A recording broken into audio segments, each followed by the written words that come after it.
عرب میں ایک دفعہ سخت قحط پڑا۔ حضرت عمر رضی اللہ تعالیٰ عنہ کا دور خلافت تھا۔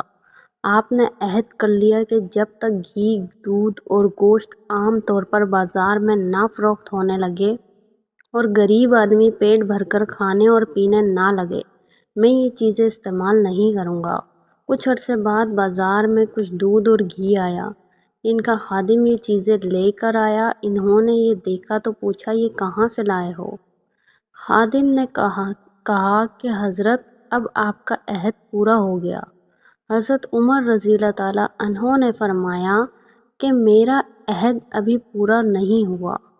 میں تو یہ چاہتا ہوں کہ رعایا کو سب چیزیں آسانی سے اور ان کی ضرورت کے مطابق کھانے پینے کو ملیں۔